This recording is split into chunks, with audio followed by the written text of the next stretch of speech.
नमस्कार दोस्तों, स्वागत और अभिनंदन है आप सभी का मेरे YouTube चैनल पर। दोस्तों, आज हम इस वीडियो में 3 अक्टूबर 2023 से करंट अफेयर्स के जितने भी इंपॉर्टेंट क्वेश्चंस बनते हैं उनके बारे में इस वीडियो में डिस्कस करने वाले हैं, जो आपके लिए हर एग्जाम की दृष्टि से बहुत ही महत्वपूर्ण है। और इस वीडियो में मैं आपको हर इंपॉर्टेंट क्वेश्चन से रिलेटेड इंपॉर्टेंट फैक्ट भी बताऊंगा, तो वीडियो के अंत तक जरूर बने रहें। तो चलिए शुरू करते हैं आज के इस वीडियो को और चलते हैं अपने फर्स्ट क्वेश्चन की तरफ। दोस्तों, अपना फर्स्ट क्वेश्चन है कि निम्न में से किस स्थान पर वर्ल्ड फूड इंडिया 2023 प्रदर्शनी का आयोजन किया जाएगा? किस स्थान पर जो है वर्ल्ड फूड इंडिया 2023 प्रदर्शनी का आयोजन किया जाएगा? तो कहां किया जाएगा? लखनऊ में, या फिर भुवनेश्वर में, या फिर नई दिल्ली में, या पटना में? तो दोस्तों, कहां किया जाएगा? तो आपका आंसर होगा नई दिल्ली। यानी नई दिल्ली में जो है वर्ल्ड फूड इंडिया 2023 प्रदर्शनी का आयोजन किया जाएगा। कहां किया जाएगा? तो नई दिल्ली में। अब इसके आयोजक कर्ता कौन है? तो इसके आयोजक कर्ता है, आयोजक कर्ता जो है वो है खाद्य प्रसंस्करण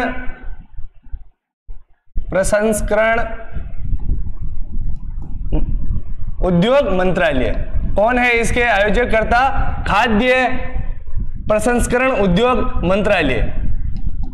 ठीक है दोस्तों, ये इसके आयोजक करता है और इसका उद्घाटन करता जो है अपने प्रधानमंत्री श्री नरेंद्र मोदी है। कौन है? प्रधानमंत्री श्री नरेंद्र मोदी।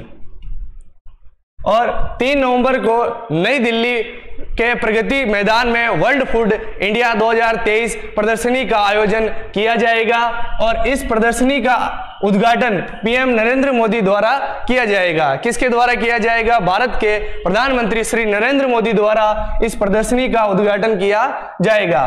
3 दिन के इस कार्यक्रम का आयोजन खाद्य प्रसंस्करण उद्योग मंत्रालय द्वारा किया जाएगा और इसका लक्ष्य विश्व को भारत की समृद्धि भोजन संस्कृति से परिचित कराना है। इसका लक्ष्य क्या है? विश्व को भारत की समृद्धि भोजन संस्कृति से परिचित कराना है। और अन्य सम्मेलन जैसे 23वां आशियाना शिखर सम्मेलन जो है जकार्ता इंडोनेशिया में, और ग्लोबल फिनटेक फेस्ट 2023 जो है मुंबई में, और ऐसे ही 2 और है। अब आता है आपका क्वेश्चन नंबर 2। 1 नवंबर 2023 को सेना विमानन कोर का कौन सा स्थापना दिवस मनाया गया? 1 नवंबर 2023 को सेना विमानन कोर का कौन सा स्थापना दिवस जो है मनाया गया है? तो कौन सा स्थापना दिवस मनाया है? 34वां, या फिर 36वां, या 38वां, या फिर 40वां? तो 1 नवंबर 2023 को सेना विमानन कोर का 38वां स्थापना दिवस मनाया गया है। कौन सा स्थापना दिवस मनाया गया है? 38वां स्थापना दिवस मनाया गया है। 1 नवंबर को सेना विमानन कोर का 38वां स्थापना दिवस मनाया गया और भारतीय सेना की सबसे युवा कोर के रूप में 1 नवंबर 1986 को सेना विमानन कोर की अलग शाखा के रूप में स्थापना की गई थी। और अन्य महत्वपूर्ण दिवस जैसे 2 सितंबर को विश्व नारियल दिवस मनाया जाता है। कौन सा दिवस मनाया जाता है? विश्व नारियल दिवस जो है 2 सितंबर को मनाया जाता है। 5 सितंबर को अंतरराष्ट्रीय चैरिटी दिवस मनाया जाता है। कौन सा दिवस मनाया जाता है? अंतरराष्ट्रीय चैरिटी दिवस जो है 5 सितंबर को मनाया जाता है। और 7 सितंबर को जो है नीले आसमान के लिए स्वच्छ वायु का अंतरराष्ट्रीय दिवस मनाया जाता है। और ऐसे ही 7 सितंबर को विश्व डचेन जागरूकता दिवस भी मनाया जाता है। विश्व डचेन जागरूकता दिवस भी 7 सितंबर को ही मनाया जाता है। और 8 सितंबर को जो है विश्व भौतिक चिकित्सा दिवस मनाया जाता है। कौन सा दिवस मनाया जाता है? 8 सितंबर को विश्व भौतिक चिकित्सा दिवस मनाया जाता है। अब आता है आपका नेक्स्ट क्वेश्चन। निम्न में से किसे यूनेस्को के सृजनात्मक शहरों की सूची में शामिल किया गया है? किसे जो है यूनेस्को के सृजनात्मक शहरों की सूची में शामिल किया गया है? किसे किया है? मुंबई और दिल्ली को, या फिर कोझिकोड और ग्वालियर को, या फिर लखनऊ और पटना को, या हैदराबाद और बेंगलुरु को? तो किसे किया गया है? कोझिकोड और ग्वालियर को, यानी कोझिकोड और ग्वालियर को जो है यूनेस्को के सृजनात्मक शहरों की सूची में शामिल किया गया है। किसे किया गया है? कोझिकोड और ग्वालियर को। ठीक है दोस्तों, यूनेस्को द्वारा हाल ही में सृजनात्मक शहर नेटवर्क की अपनी नवीनतम सूची में केरल के कोझिकोड को साहित्यिक शहर घोषित किया है। कौन सा शहर घोषित किया है? कोझिकोड को साहित्यिक शहर घोषित किया है, जबकि ग्वालियर को इस नेटवर्क में संगीत के शहर के रूप में स्थान दिया गया है। ग्वालियर को कौन से शहर के रूप में स्थान दिया गया है? तो इस नेटवर्क में संगीत के क्षेत्र में स्थान दिया गया है। और यूनेस्को के महान, ये ज्यादा खास नहीं है। और अब आता है आपका नेक्स्ट क्वेश्चन। निम्न में से किसे परोपकार और कॉरपोरेट सामाजिक उत्तरदायित्व के लिए USISPF ग्लोबल लीडरशिप अवार्ड 2023 से सम्मानित किया गया? किसे जो है परोपकार और कॉरपोरेट सामाजिक उत्तरदायित्व के लिए USISPF ग्लोबल लीडरशिप अवार्ड 2023 से सम्मानित किया गया? तो किसे किया गया है? रतन टाटा को, या फिर नीता अंबानी को, या फिर सुधा मूर्ति को, या अंकिता तिवारी को? तो किसे किया गया है सम्मानित? नीता अंबानी को, यानी मुकेश अंबानी की वाइफ नीता अंबानी को जो है परोपकार और कॉरपोरेट सामाजिक उत्तरदायित्व के लिए USIPF ग्लोबल लीडरशिप अवार्ड 2023 से सम्मानित किया गया है। किसे किया गया है? मुकेश अंबानी की वाइफ नीता अंबानी को सम्मानित किया गया है। हाल ही में रिलायंस फाउंडेशन की संस्थापक और अध्यक्ष नीता अंबानी को परोपकार और कॉरपोरेट सामाजिक जिम्मेदारी के लिए 2023 USISPF ग्लोबल लीडरशिप अवार्ड से सम्मानित किया गया है। यह पुरस्कार जो है USIPF के अध्यक्ष जॉन चैम्बर्स द्वारा नई दिल्ली में एक स्वागत समारोह में प्रदान किया गया था। और अन्य पुरस्कार, ये कुछ अन्य पुरस्कार है।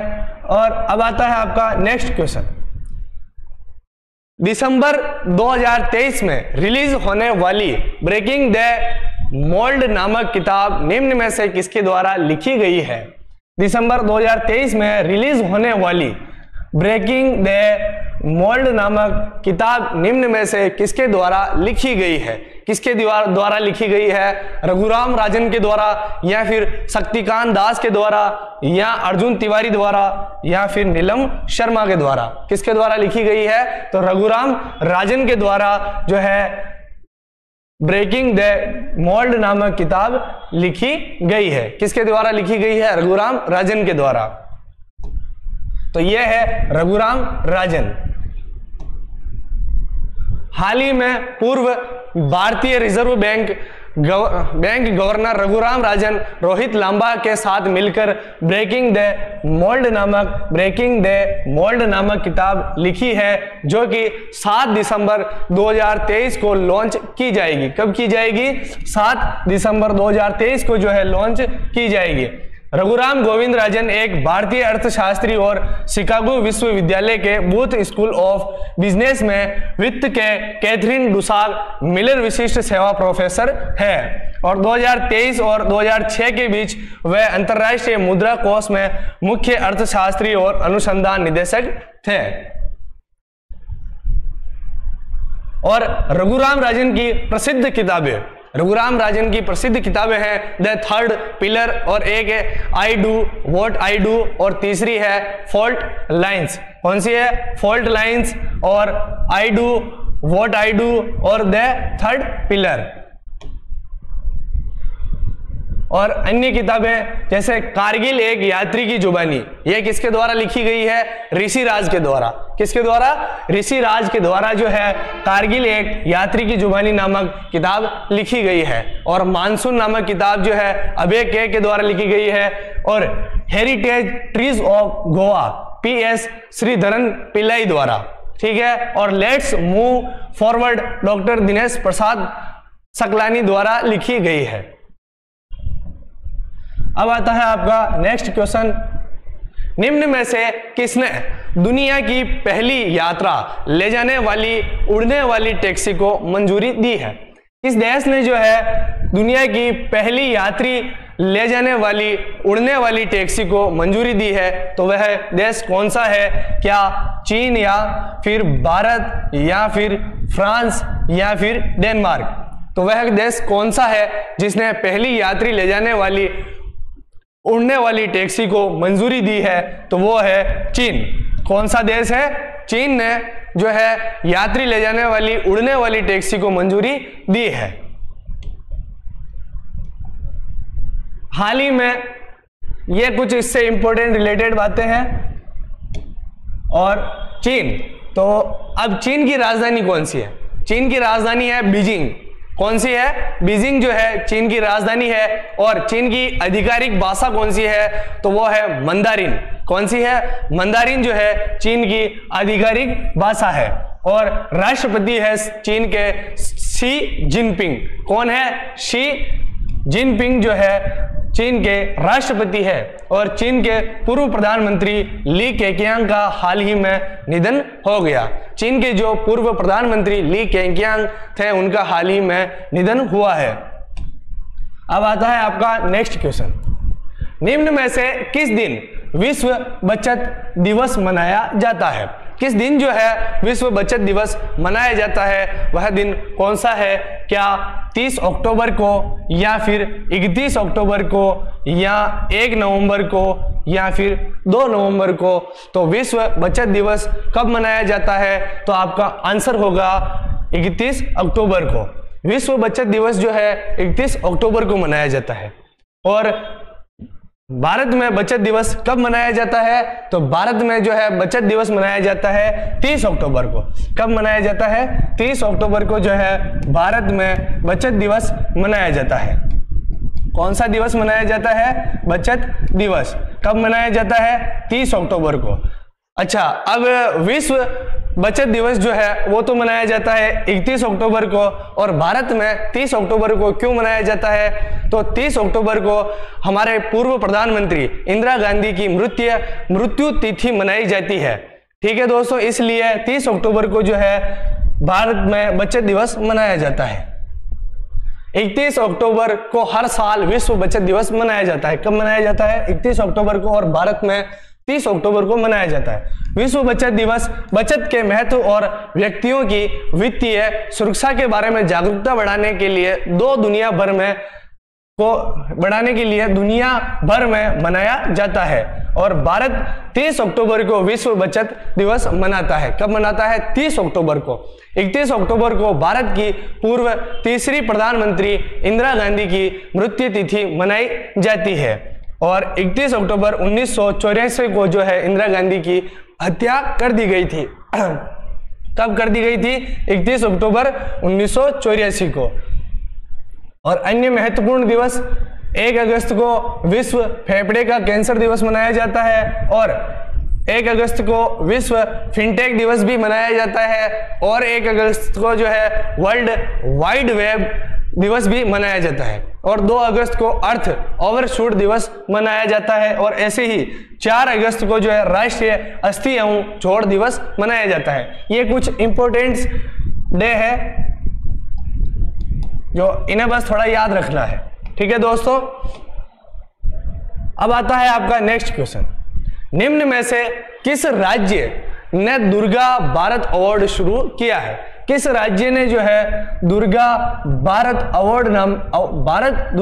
नामक अवार्ड शुरू किया है? वह राज्य कौन सा है? तो वह क्या उत्तर प्रदेश है या फिर पश्चिम बंगाल है या केरल है या फिर उत्तराखंड है? तो वह कौन सा राज्य है, तो वह होगा पश्चिम बंगाल। यानी पश्चिम बंगाल राज्य ने दुर्गा भारत अवार्ड शुरू किया है। किसने किया है? पश्चिमी बंगाल ने। और पंडित अजय चक्रवर्ती को प्रतिष्ठित दुर्गा भारत सम्मान से सम्मानित किया गया है। और पश्चिम बंगाल द्वारा दुर्गा भारत सम्मान शुरू किए गए हैं। और पश्चिम बंगाल, तो पश्चिम बंगाल की राजधानी कौन सी है? तो पश्चिम बंगाल की राजधानी है कोलकाता। अब पश्चिम बंगाल की राजधानी हो गई कोलकाता, तो इसके मुख्यमंत्री कौन है? तो मुख्यमंत्री है पश्चिम बंगाल के ममता बनर्जी।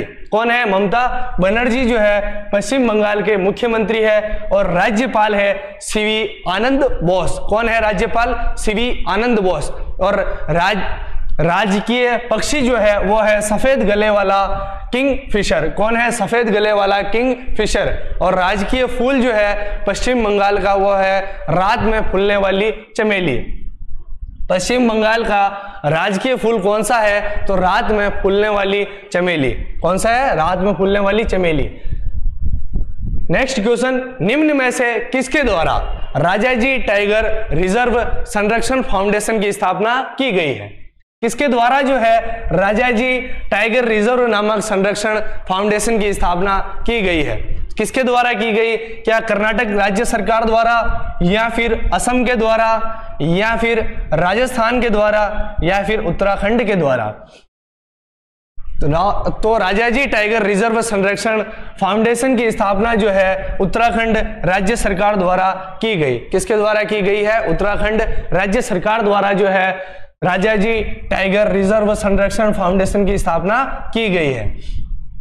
उत्तराखंड सरकार द्वारा हाल ही में राजाजी टाइगर रिजर्व और उसके आसपास पारिस्थितिक, आर्थिक, सामाजिक और सांस्कृतिक विकास को बढ़ावा देने के उद्देश्य से राजाजी टाइगर रिजर्व फाउंडेशन की स्थापना की गई है। और यह निर्णय मुख्यमंत्री पुष्कर सिंह धामी की अध्यक्षता में राज्य मंत्रिमंडल की बैठक के दौरान किया गया है।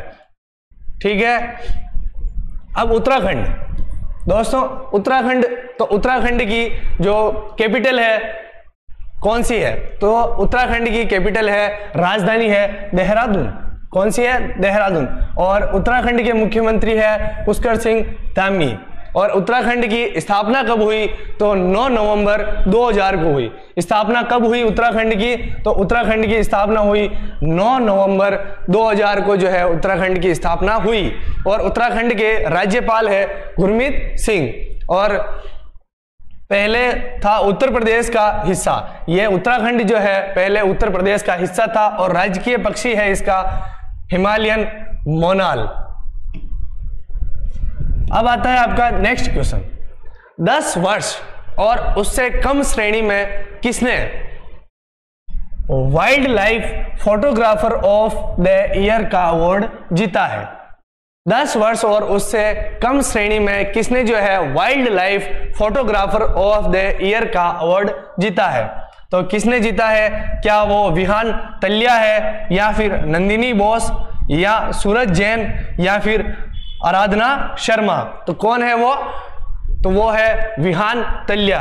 यानी विहान तल्या ने जो है 10 वर्ष और उससे कम श्रेणी में wild life photographer of the year का अवार्ड जीता है। यह प्रतिष्ठित प्रतियोगिता फोटोग्राफी के ऑस्कर के रूप में जाना जाता है। और विहान तल्या विकास ने श्री कृष्ण की मूर्ति के पास एक मकड़ी की फोटो खींचकर यह सम्मान प्राप्त किया है।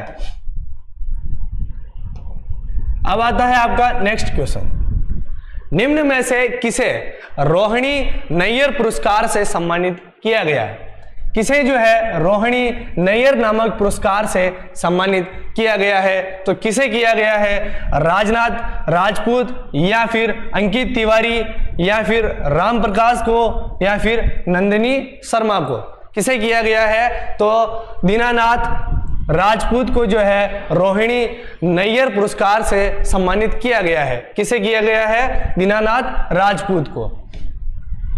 हाल ही में दीनानाथ राजपूत को ग्रामीण विकास में उनके उत्कृष्ट योगदान के लिए दूसरे रोहिणी नैयर पुरस्कार से सम्मानित किया गया। अब आता है आपका नेक्स्ट क्वेश्चन। निम्न में से किस देश में फीफा विश्व कप 2034 की मेजबानी की जा सकती है? किस देश में की जा सकती है? ऑस्ट्रेलिया में, या फिर सऊदी अरब में, या फ्रांस में, या फिर अर्जेंटीना में? तो किस देश में जो है फीफा विश्व कप 2034 की मेजबानी की जा सकती है, वह देश कौन सा है? तो वह है सऊदी अरब। सऊदी अरब में जो है फीफा विश्व कप 2034 की मेजबानी की जा सकती है। 2034 में होने वाली फीफा वर्ल्ड कप की मेजबानी सऊदी अरब को मिल सकती है और 31 अक्टूबर को 2030 और 2034 के वर्ल्ड कप की मेजबानी के लिए दावेदारी की आखिरी तारीख थी। और ये हैं अन्य टूर्नामेंट्स। अब आता है आपका नेक्स्ट क्वेश्चन। निम्न में से किस राज्य में दक्षिण पश्चिम एशिया के सबसे बड़े पेय संयंत्र का उद्घाटन किया गया?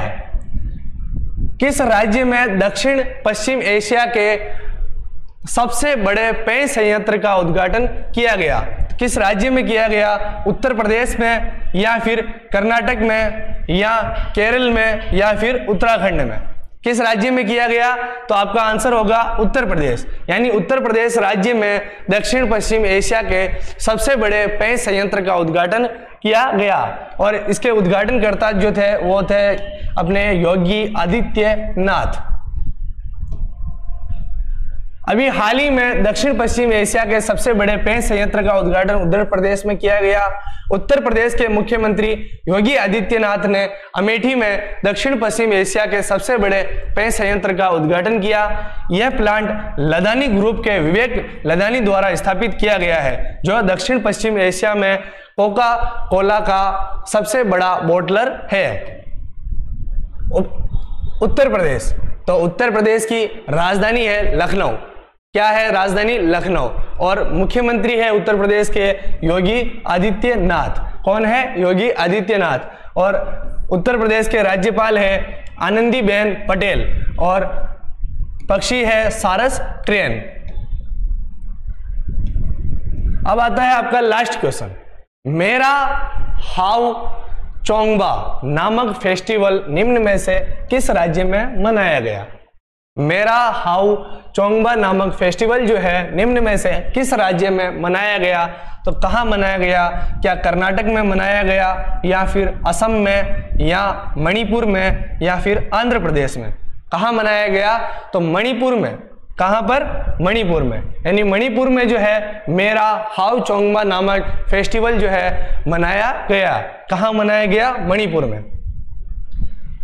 यह त्योहार मेरा माह के दौरान मनाया जाता है। मेरा नामक माह जो आता है उसमें मनाया जाता है। आमतौर पर यह सितंबर या अक्टूबर में आता है। मेरा माह जो है आमतौर पर सितंबर या अक्टूबर के महीने में आता है। यह क्षेत्र के लोगों के लिए बहुत सांस्कृतिक और धार्मिक महत्व रखता है। हाउ चोंगबा शब्द का अर्थ ही मिलना जुलना या समामेलन है और यह त्योहार इस अवधारणा को बेहतरीन तरीके से प्रस्तुत करता है। और मणिपुर के कुछ अन्य इंपोर्टेंट फेस्टिवल्स है।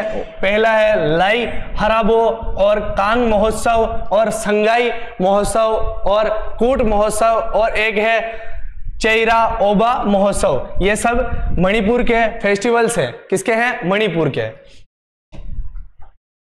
दोस्तों ये थे अपने 3 अक्टूबर 2023 से करंट अफेयर्स के सारे इंपॉर्टेंट क्वेश्चन। अगर वीडियो अच्छा लगा हो तो वीडियो को लाइक करना और चैनल को सब्सक्राइब करना। तो दोस्तों मिलते हैं नेक्स्ट वीडियो में, तब तक के लिए धन्यवाद। जय हिंद, जय भारत।